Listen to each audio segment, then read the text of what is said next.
প্রসঙ্গ যখন হকার, ফুটপাত দিয়ে হাঁটার অধিকার জনগণের বলছেন মুখ্যমন্ত্রী শুভেন্দু অধিকারী, এবং মুখ্যমন্ত্রী জনগণের প্রতি দায়বদ্ধ। মুষ্টিমেয় গোষ্ঠীর স্বার্থ এখানে অগ্রাধিকার পাবে না। হকারদের জন্য ভারত সরকারের প্রকল্প রয়েছে। ফুটপাত দিয়ে হাঁটার অধিকার জনগণের রয়েছে, সেই ফুটপাতকে জবরদখল করার অধিকার কারণ নেই। যেখানে সরকারের ভ্যাকেট ল্যান্ড রয়েছে, যেখানে জনগণের প্রয়োজন নেই, সেখানে বৈধ অবৈধ যদি বসে থাকেন মানবিকভাবে দেখব। কলকাতার বড় বড় চওড়া রাস্তা, জনগণকে হাঁটার জন্য ফুটপাত, এটা কারো হাতে দেওয়ার অধিকার আমাকে কেউ দেয়নি।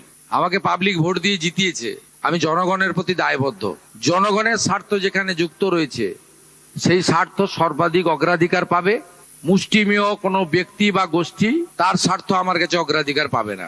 যেখানে অচল মার্কেট রয়েছে, উদ্বৃত্ত জায়গা রয়েছে, প্রাথমিকভাবে আপনারা সরে যান। ইউডিএমএ ডিপার্টমেন্ট আস্তে আস্তে আপনাদের জন্য সরকারি স্কিম নিয়ে আসবে।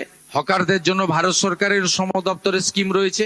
কিন্তু আপনি নিউ মার্কেটের রাস্তাটাই দখল করে নেবেন, মোটর সাইকেলও যেতে পারবে না, রাজাবাজারটা বেহাত হয়ে যাবে, খিদিরপুর মেটিয়া বরুজে আপনি যা খুশি করবেন।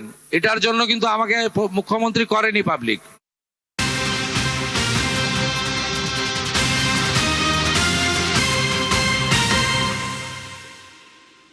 অনুদান ছাড়া পুজোয় সমস্যা হলে পাশে থাকবে সরকার। বাংলায় আরো বেশি সংখ্যায় পুজো হবে বলছেন মুখ্যমন্ত্রী শুভেন্দু অধিকারী। ওই সামান্য সরকারি অর্থ যাদের প্রয়োজন নেই, আমার মনে হয় তাদের দেওয়ারও দরকার নেই। আর যারা এই অর্থের জন্য পুজো করতে পারেন না বা পারবেন না, তাদের পাশেই সরকার থাকবে।